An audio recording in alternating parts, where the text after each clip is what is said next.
नमस्कार. मी आज तुम्हाला दाखवणार आहे सुक्या बोंबलाचा हिरवा खरडा.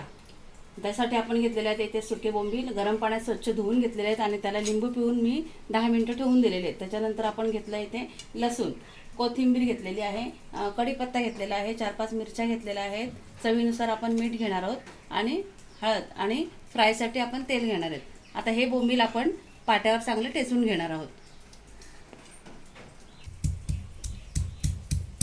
आपण बघतोय हे थोडे थोडे आपण पारंपरिक पद्धतीने आपल्या घरातला जो पाटा आहे आपण पाट्यावर ते थोडे ठेचून घेणार आहोत.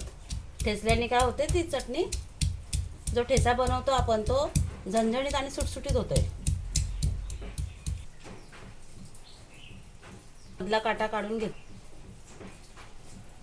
ठेचून झाल्यावर हा मधला काटा काढून घ्यायचा आहे आपल्याला. हा बघा, हा मधला काटा काढून घ्यायचा आहे. त्यानंतर आपण इथे लसूण आणि मिरची थोडंसं मीठ घालून ठेचून घेते चांगलं.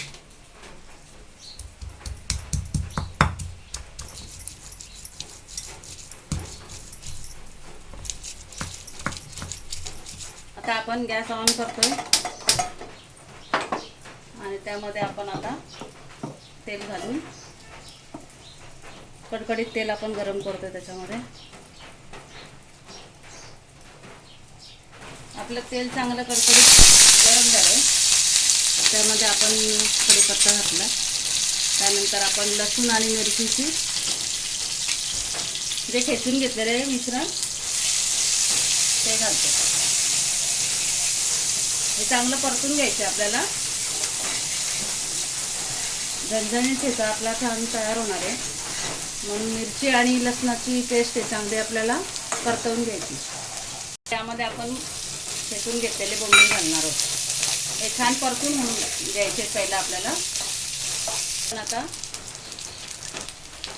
त्यामध्ये आपण आता इथे 1 चमचा हळद घालतोय आणि चवीनुसार आपण इथे मीठ घालतोय आणि पुन्हा छान ते परतवून घ्यायचे आपल्याला. बोंबील कुरकुरीत होईपर्यंत छान परतवायचे. त्यानंतर आपण याच्यामध्ये कोथिंबीर घालणार आहे. अशा पद्धतीने आपला सुक्या बोंबलाचा हिरवा ठेचा तयार आहे. बघू शकता तुम्ही, कुरकुरीत आपले बोंबील पण छान फ्राय झालेले आहेत आणि अशा पद्धतीने आपण ही रेसिपी बनवलेली आहे. तुम्हाला आवडली तर माझा चॅनल सबस्क्राईब करायला विसरू नका. लाईक, शेअर आणि सबस्क्राईब करा. धन्यवाद.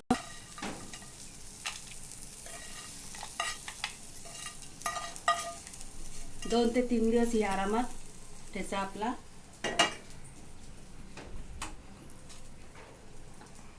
हे बघा, झणझणीत आपला सुक्या बोंबलाचा ठेचा आणि चपाती या खायला.